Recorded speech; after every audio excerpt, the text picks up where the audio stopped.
Sithik omonganmu ning nyocok ning ati Kresna keparat kowe.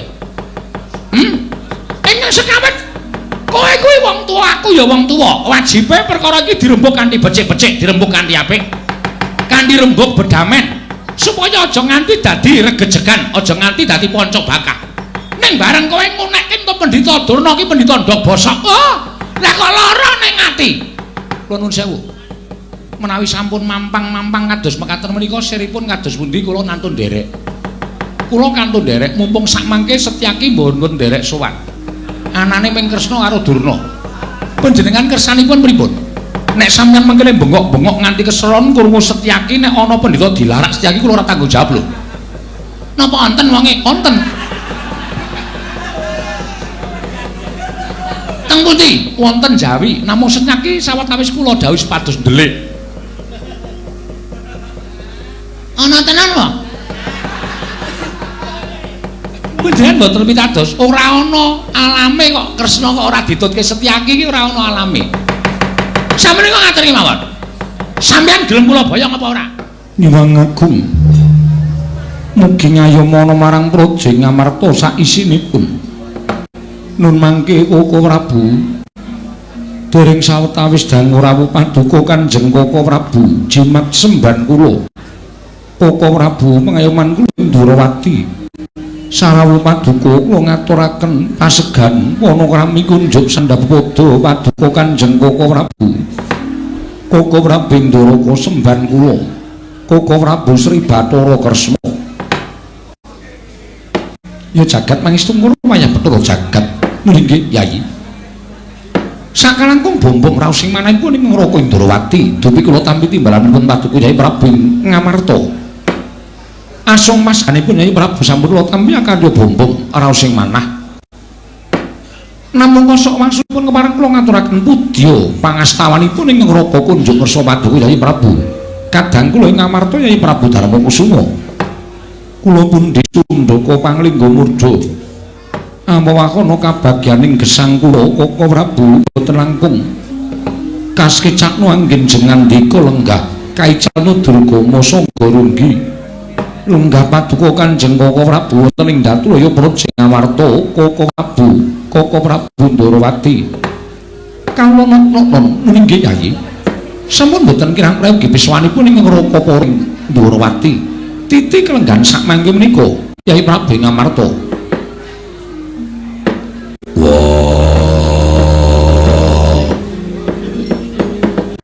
Kresna kakangku, nadyan aku hadir menjadi mati. Ngaturake sembah kunjuk ngersaning Kresna kakangku. Sawetara lenggah ning Datulaya Praja Ngamarta. Kresna kakangku, kadangipun Kakang Dimas Werkudara ya. Ndak tampa siat diatur bekti kelawan pun Kakang ora liwat pangestunipun Kakang Tampanana Werkudara. Ndak gegem dadiake jimat ora liwat prayogana lenggah ning Datulaya Praja Ngamarta. Kresna kakangku. Yayi, kaya wis ora kepenak praptanipun Kakang ning Praja Ngamarta dina samengko iki Dimas Werkudara kadangku Yayi Bratasena. Nadyan kula Koko Prabu kepareng ngaturaken sembah sumenging pangabekti kula kunjuk sandhawuh padha paduka Kanjeng Koko Prabu. Iya Arjuna ndak tampa karya bombong penggalianipun Kakang ora liwat pangestunipun Kakang Tampanana. Kula mendhinga jimat pindhayanana ing kasentosan. Mugi kaskecakno anggen jengan dika lenggah Koko Prabu. Arjuna kaya wis ora kepenak praptanipun Kakang ing Praja Ngamarta dina samengko iki Dimas kadangipun Kakang Yayi Arjuna. Nadyan kula ngaturaken sembah pangabekti kula kunjuk Koko Prabu kadangku Yayi nek kula ndak tampa ora liwat pangestunipun Kakang Tampanana. Yayi nek kula iya kula pun dinggo jimat paripendhayanana ing kasantosan. Paring pangestu paduka Kanjeng Koko Prabu amawakna kabagyaning gesang kula mboten langkung kasekecakno anggen jengan dika lenggah. Iya nek kula kaya wis ora kepenak praptanipun Kakang ana ing Praja Ngamarta dina samengko iki. Yayi nek kula Koko Prabu sewu-sewu kalapatanipun ingkang rayi tadah wadana. Dene dinten sak mangke kula wantun ngrawuhaken paduka Kanjeng Koko Prabu Ndorowati wonten Praja Ngamarta. lumantar nawala ingkang sampun ngaturaken maduka Kanjeng Koko Prabu mila Koko Prabu gandeng sak mangke sampun kepareng tedhak wonten praja ing Ngamarta wonten sukaliraning penggalih paduka anglubirna sih samudra pangaksami dhateng ngrayi Ngamarta pun Darma Kusuma anggen kula sampun wantun cumalana ngrawuhaken paduka Kanjeng Koko Prabu Ndarawati Koko Prabu Yayi kula mangapunten estunipun mangandikan kados mekaten menika sampun ngantos kawiyos sing pangandikan krana jagat menika sampun dados pasisen bilih ingkang Raka Ndarawati menika dados pepayunging para Pandhawa pengayomaning para Pandhawa miwah wonten ugi ing sami mestani bilih kula menika pujangganing para Pandhawa mila mboten momokal ibaratipun Pandhawa menika ngendika seklimah tindak sepecak mboten nete kantun tansah tetarosan lawan ingkang Raka Ndarawati mila sareng kula nampi nawala tumunten kula gelak lampah kula prapting negari Ngamarta daya-daya ngawuning-ani menapa sababipun dene paduka Yayi Prabu angaturi sowanipun ing Raka lumantar nawala inggih sampun kula tampi sasampunipun ing Raka prapting negari Ngamarta paduka Yayi Prabu nembe pejagung madyaning Gatulaya lan pepak ander para nayok lan Punggawa namung wonten tandha pitaken saklebeting manah kula lah kok ngantos sak mangke paningalipun ing Raka Ndarawati mulat dhateng para Pandhawa menika ketingal wonten ingkang gotang Yayi menawi kepareng kawedharing kathah tumunten kababarna menapa to sababipun dene kadang kula magil pun Yayi Sadewa mboten ketingal sowan menawi kepareng kawedharing kathah tumunten kababarna nanging menawi wadi kula mboten badhe ameksa tuwinan jiat paduka Yayi Prabu kedah paring mangandikan dhateng Raka Ndarawati namung semantena menawi ingkang Raka dipun paringaken mangertosi monggo latri paring dawuh wonten menapa dene Pandhawa sak mangke namung sekawan cacahipun Yayi Andra ingkang Wiswitarum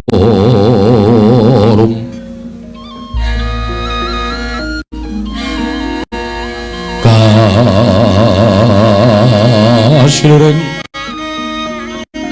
samirana mrip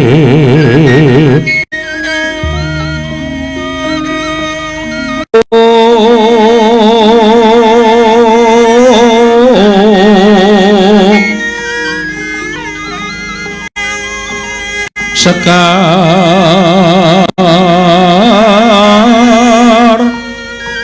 kadung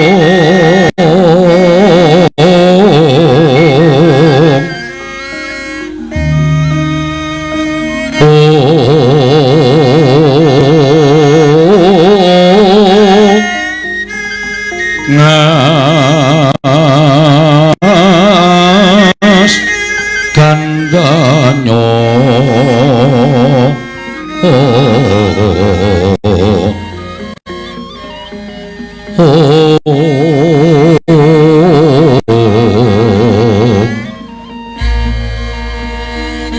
aweh raras renaning diya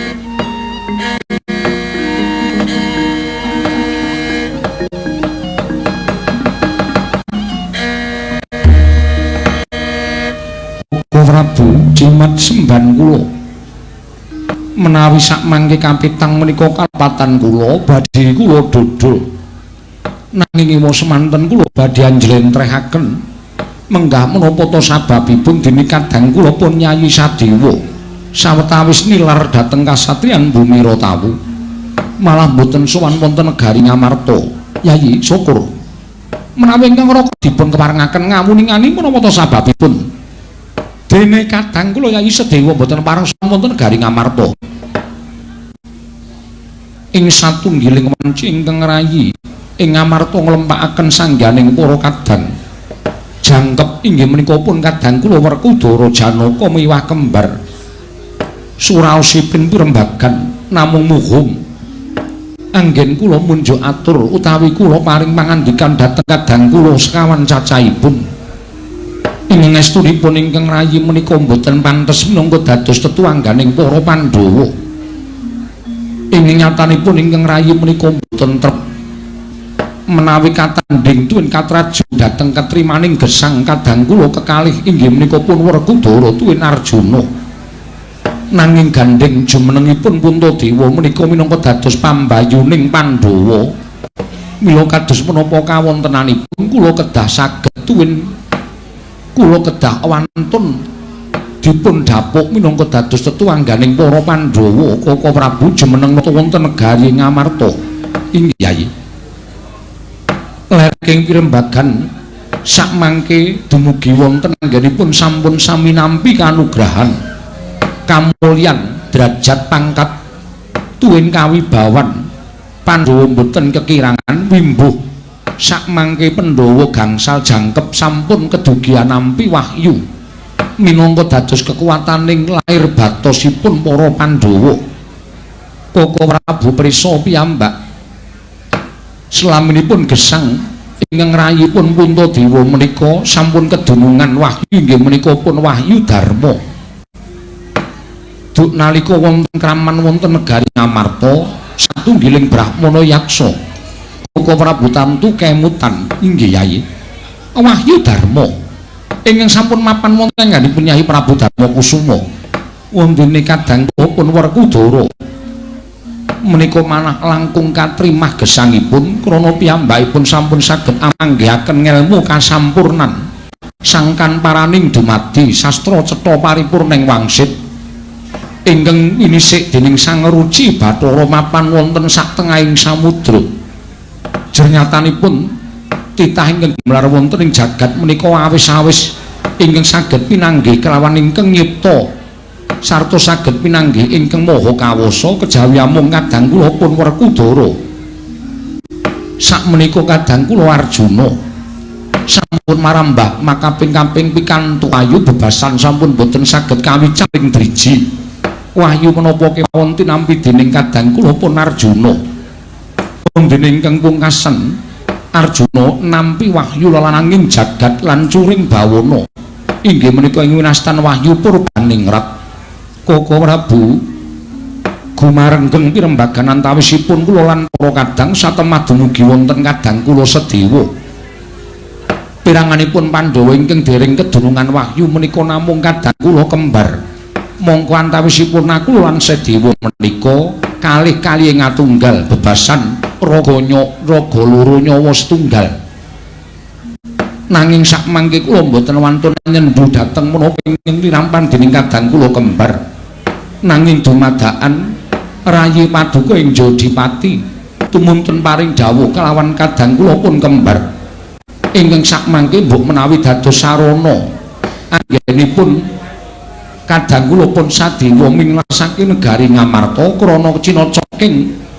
pangandikanipun kadang sepuhipun inggih menika kadang kula pun Bratasena jagat waisaning Bathara Wayangkara jagat Werkudara nggih apa pancen bener ngendikane Kyai Prabu Darma Kusuma ya takoni pancen aku sing ngendhu swara karo kembar Werkudara nggih kowe ora kelingan po adimu kula Sedewa kuwi wiwit lair ditinggal mati wong tuane mongko bapakne ora ana ibune ya ora ana ing kudune ngomong marang kembar kuwi sira Dimas Harya Werkudara mula tlatenono lambe atining kembar aja banget-banget ngono nyocok marang rasaning kembar Gusti yen kembar adiku kula Sedewa iki isih bocah mestine wajib tak gendong wajib tak dulang wajib tak tuntun tak dunungke barang sing apik tak kon nyinggiri barang sing elek yen isih bocah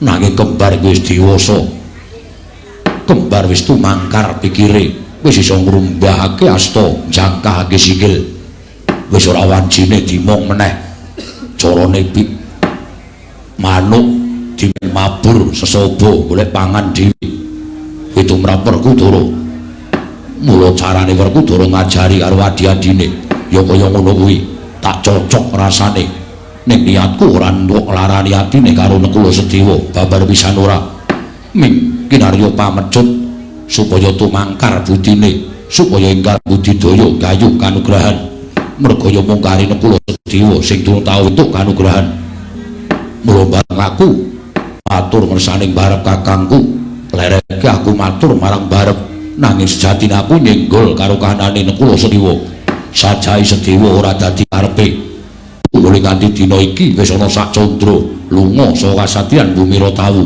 lunga saka negara Ngamarta ning tumrap Werkudara lungane kembar kuwi tumrap aku ora perlu digoleki lho kok sik lah kok sik dimatur yen to lungane kembar ora perlu digoleki iki sababe apa Kresna kakangku yen lungane kembar kuwi duwe kekayuan sing becik duwe kekayuan sing apik aja disarusiku aja digodha rencana wis ben tumangkar pikire nang yen lunane kembar mung bakal mbutuh banyu bening wajibe digoleki dielekake mbok menawa sarana tak wenehi swara kaya mengkono Nekula utawa Sedewa lunga saka kasatyan Bumira Tawu sarta banjur upaya golek kanugrahan wah tumrap Werkudara nggonku nyengeni karo si Sedewa mau mujudake sawijining bab ingkang gawe pamarming atining Werkudara ngono Dimas yo mula aja mbok luputke aku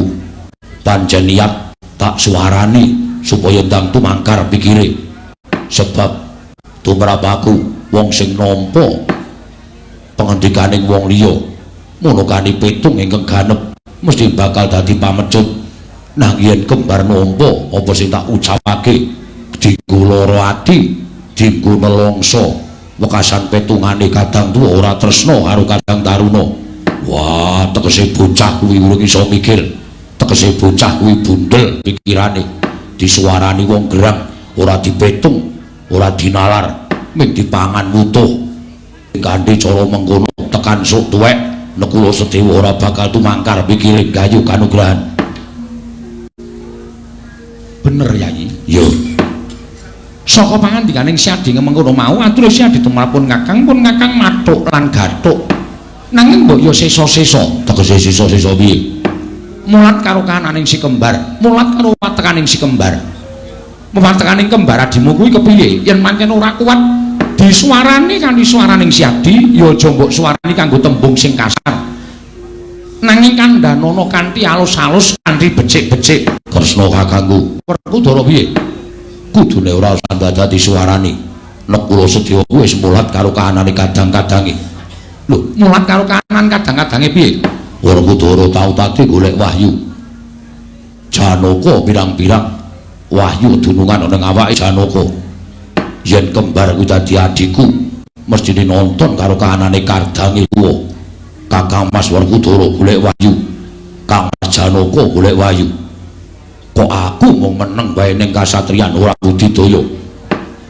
yen tumrap wong sing nalare ganep wong tumrap wong sing pamikire kuwi pamikir sing pinter weruh kakang-kakangne golek kanugrahan lan tantu sing tawang wonten pepalang ingkang mepalangi dhateng lelampahanipun pun Sedewa sinten ingkang badhe kapitunan mboten purung namung kadang ordo ingkang mangke dipun lepataken dening para kawula dening mboten saged paring pangayoman dhateng kadang taruna mila Koko Prabu dinten sak mangke kula nyuwun iga pratika paduka Kanjeng Koko Prabu menggah kados pundi menapa inggih Sedewa dipun upaya wonten pundi papan lenggahipun kadang kula pun wargil nanging menawi Koko Prabu condong kaliyan aturipun Dimas Werkudara inggih sumangga kula kantun derek nanging menawi wonten bobol boroting lelampahan alit Sedewa nandhang sakit agipun katriwandan wonten ing margi sinten ingkang badhe tanggel jawab perkawis punika lan sinten ingkang badhe anambak reraosanipun kawula tumrap kadang werdanipun Sedewa Koko Prabu sigra-sigra yen permana kanca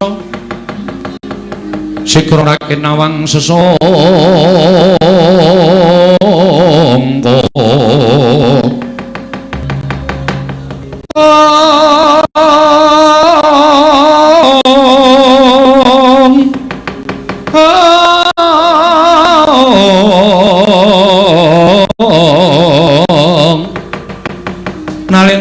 marwa sing sangka apa Sedewa.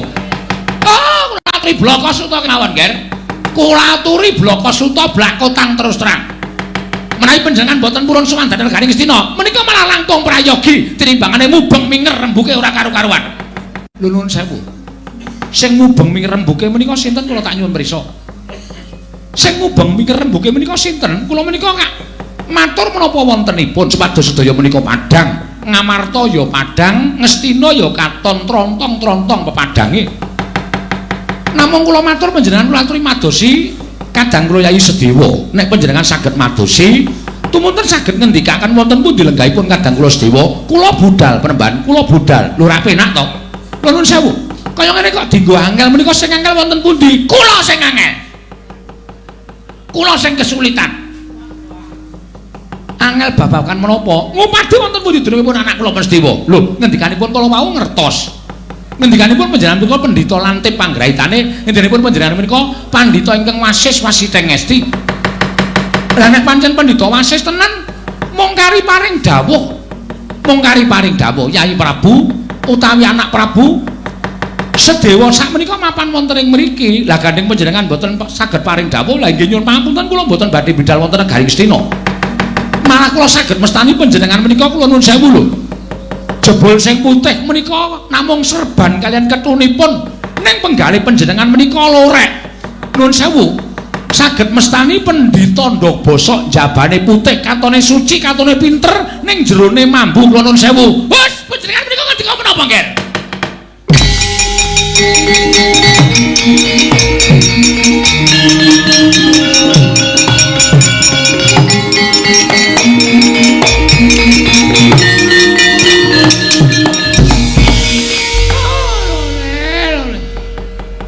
Sithik omonganmu ning nyocok ning ati Kresna keparat kowe. Ing sekawit kowe kuwi wong tuwa, aku ya wong tuwa. Wajibe perkara iki dirembug kanthi becik-becik, dirembug kanthi apik. Kanthi rembug bedamen supaya aja nganti dadi regejegan, aja nganti dadi panca bakah. Ning bareng kowe ngunekke to Pendhita Durna iki pendhita ndok bosok. Oh, lah kok lara ning ati. Kula nuwun sewu. Menawi sampun mampang-mampang kados mekaten menika siripun kados pundi kula nantun nderek. Kula kantun nderek mumpung sak mangke Setyaki mboten nderek sowan. Anane Ming Kresna karo Durna. Panjenengan kersanipun pripun? Nek sampeyan mengkene bengok-bengok nganti keselon krungu Setyaki nek ana pendhita dilarak Setyaki kula ora tanggung jawab lho. Napa wonten wonge? Wonten. Teng pundi? Wonten Jawi. Namung Setyaki sawetawis kula dawuh sepados ndelik. Ana tenan wae. Panjenengan mboten pitados, ora ana alame kok Kresna kok ora ditutke Setyaki iki ora ana alame. Sampeyan kok ngaturi mawon. Sampeyan gelem kula boyong apa ora? Lho. Nek kula gelem, nek panjenengan gelem, tegese anak Prabu Darawati iki netepi minangka dadi darmaning Sang Hyang Bathara Wisnu. Tetulung marang sak pepadane, gawe tentreming jagat. Gawe kabagyaning wong sak jagat raya. Nek sampeyan ora gelem tak boyo nang Negara Ngastina. Oh, nuwun sewu, cetha Ratu Darawati ku yen titis Wisnu mung kandheng ning pangucap, mung kandheng ning pekabaran. Ning sampeyan dudu titising Wisnu. Sampeyan ratu watake angkara budine Candala. Mangke rumiyin, sampeyan ngarani kaya ngono dasar ngopo? Lho, dasare sampeyan ora gelem tulung marang anak Prabu Duryudana. Sampeyan malah gawe dadaning pasulayan perkara niki, dak mang dadekke pasulayan. Kula nuwun sewu, sing dadekke pasulayan sapa? Wong wau kula niku bukan apik-apik, sampeyan sing nesu-nesu kaya ngono. Malah maune sampeyan wis ora basa karo Nata Ndarawati, wis ngilangke tata krama. Sing marahi pasulayan sapa kula tak takon? Wah, Kresna kakangku. Werkudara rasa melu-melu. Kowe arep muni yen to Durna iki gurumu to? Iya to? Kowe arep muni yen to Durna kuwi gurumu, terus kowe arep mbelani Begawan Durna. Ya ngono apa piye? Aku mengelingke, aku ora edan. Wah, ya wis. Ya wis. Wis meneng. Yo. Nek kowe arep ngewangi karo Begawan Durna kena, ora apa-apa. Apa mbok anggap aku tok rubut loro aku wedi apa piye? Aja kok meng kowe siswane sing ditresnani sing jeneng Janaka sing dirangkul-rangkul saben dina kuwi kon ngewangi sisan aku ora wedi. Wah, sampun Kang Mas Kendel mawon. Mboten sisa tumut-tumut perkawis menika. Yen ngono apa aku kudu ngruda paripeksa karo Bekak Nata Ndarawati.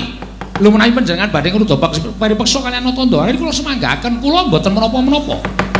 Nadyan kadang-kadang kula para Pandhawa mboten sakbiyantu kaliyan kula amargi para Pandhawa ajrih karo bapa gurune sing wajib disembah-sembah, sing wajib disunggi-sunggi wong papat.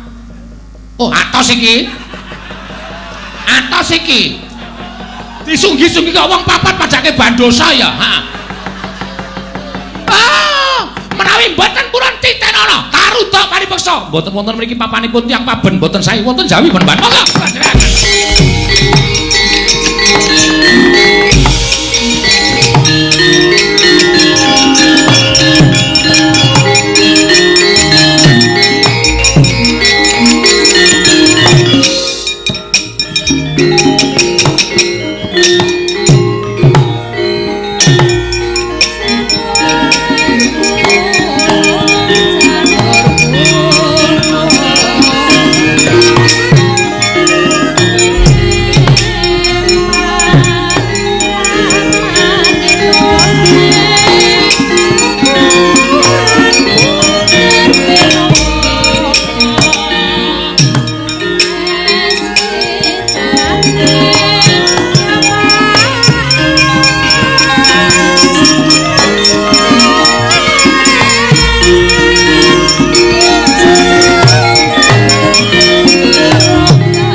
Kene menapa namung tetulung dhateng Koko Prabu Ngastina kemawon paduka sajakipun awal miwah boten purun tedhak wonten negari Ngastina.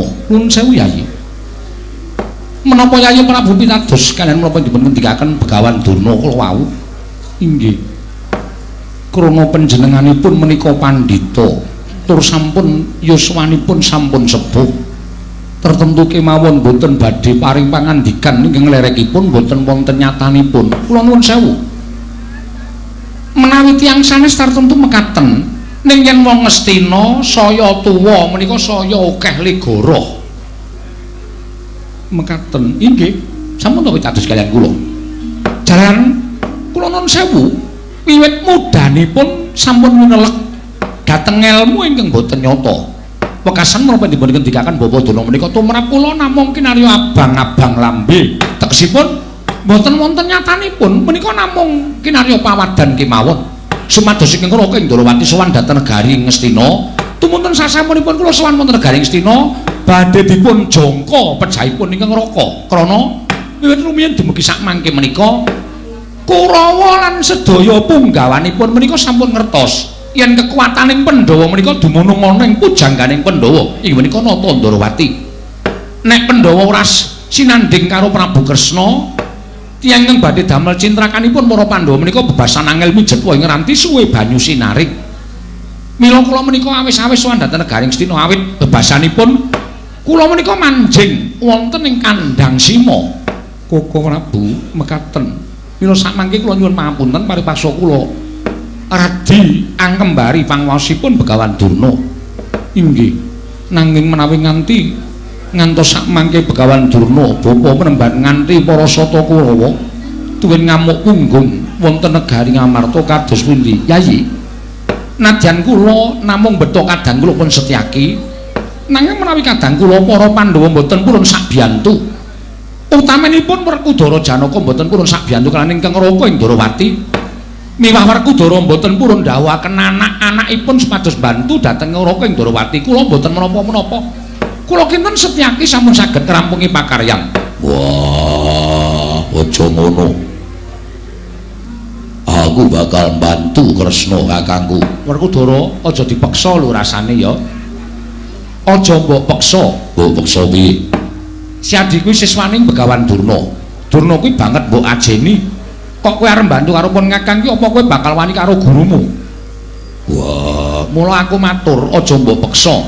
Yen rasamu tumpangsa, rasamu bingung, selehno wae. Ora usah mikir aku, ora usah mikir Begawan Durna. Kowe merdika, ora melu ngendi-endi.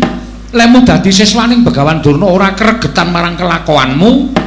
Lemu dadi kadanging Nata Ndarawati ora bakal aku duwe pikiran ala kelawan Werkudara. Wis ora usah melu-melu tak tandangane dhewe. Ora. Aku bakal ngewangi karo kowe. Pitukane abot lho. Abot piye? Nek nganti kowe dipecat dadi siswaning Begawan Durna. Ayo piye? Wah, ya wis ben ora apa-apa. Waton aku mbok tampa dadi siswamu, aku wis trima. Ngelmuku ora ana. Aku kuwi ora duwe apa jenenge kuwi tirta pawitra maning suci sing bisa diteteske wong sak nggon-nggon kuwi. Aku ora duwe. Sastra cetha paripurning wangsit, ngelmu kasampurnan sangkan paraning dumadi aku ora duwe. Mongko kuwi ngelmu sing tok peng-pengke. Wah, aku wis duwe. Yen kowe butuh ilmu liya mongko sing tok jaluk. Aku ora iso ngandhake kowe engko getun. Wis bener Swita Begawan Durna kuwi pendhita kondang monyor-monyor lantip waskite ngesti, ngerti sadurunge winarah, ngerti sadurunge digawe. Durna kuwi ampuh lho, aja nganti kowe disebratke dadi siswane. Nek kowe disebratke dadi siswane, kowe arep Swita karo sapa coba? Ora ana sing tok switane. Ora ana sing iso ngembari marang panguwasaning Begawan Durna. Wis bener kowe kuwi Swita Durna wis bener. Wah, ora penak omonganmu. Katone kowe iki ngandani karo aku ning jane kowe ngidak-idak karo aku. Lho, sing ngidak-idak ki sapa? Ora ana wong ngidak-idak. Wah, ya wis ben, sing wis kelakon ya wis kelakon. Entuk ora entuk aku ngewangi karo kowe, nyinggirke para Sata Kurawa. Lahir batin? Lahir batin. Ora kepeksa? Ora. Tenan lho iki? Yo. Nek upama mengko Durna ketemu Adi Kustyaki diajar kowe piye? Ya wis ben. Tenan? Iya ning ora tenanan. Lho kok iso ning ora tenanan piye? Wah, senjaki nek ngajar Durna ngawur nganggo bataku bareng. Aku sok ora tegel nganggo tangan ora apa-apa. Lah wong ae bocah nekat kok. Nek ikhlas ikhlas, nek ora ya ora usah ora apa-apa. Ya wis ikhlas. Ikhlas. Ikhlas. Lahir batin? Lahir batin. Kok ora buli ana kula ngrencangi paduka. Tembungku ora akeh-akeh mengkaya nalika aku ngandhakake bab iki mau kelawan Werkudara. Kira-kira wis sagu ora? Nggih, kula saged.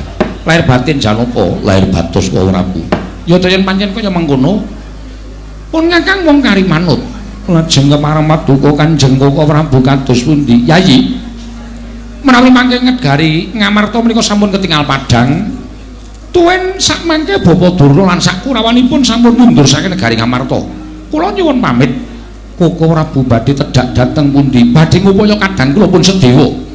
Mboten pati-pati kula kondur wonten negari Ngamarta utawi kula wangsul dhateng Praja Indraprasta. Menawi mboten gandeng astanipun kadang kula pragil Yai Prabu ngaturaken panuwun ingkang tanpa pepindhan. Dene paduka tansah nggatosaken dhateng kawontenanipun para Pandhawa. Werkudara, nggih. Dawuhna anak-anakmu supaya nyingkirake para Sata Kurawa. Yo, ngestake dawuh. Arjuna wonten dawuh. Tatanan para kawularan Wadyabala aja nganti ingkang kesempyok ing ngaradan. Lho nggih ngestaken dawuh Koko Prabu. Nyuwun pamit tambahing pangestu. Sing ati-ati aja kaya bocah cilik. Nekula wonten timbalan. Ora usah dadak mbok pitung nganggo pengatimu ingkang jero. Percaya marang Kanjeng Koko Prabu Ndarawati sawise wis paring pangandikan sagu ngupaya kelawan adimu mesti bakal bali marang Praja Ngamarta. Nek ngestaken dawuh budal kang padha sebo ingsun kundur ngedaton kawula ana nyuwun pamit madal pasilan sing ati-ati aja kaya bocah cilik kadangku Yayi Nekula. Purna gatining pananggilan sanata kundur ngedaton jlog saking gambar ketara kinapit gambaran gading kadhekaken sangganing Purban Ceti manggung ketanggung Joko Paloro ingin samya ngampil upacara ning keprabon kawijengan saking Mandura tindaknya Sri Nararata lamun katinon saking Mandura kaya tansah jejengkaran tindaknya Sri Nararata wau paripurna sang nata asami sanggo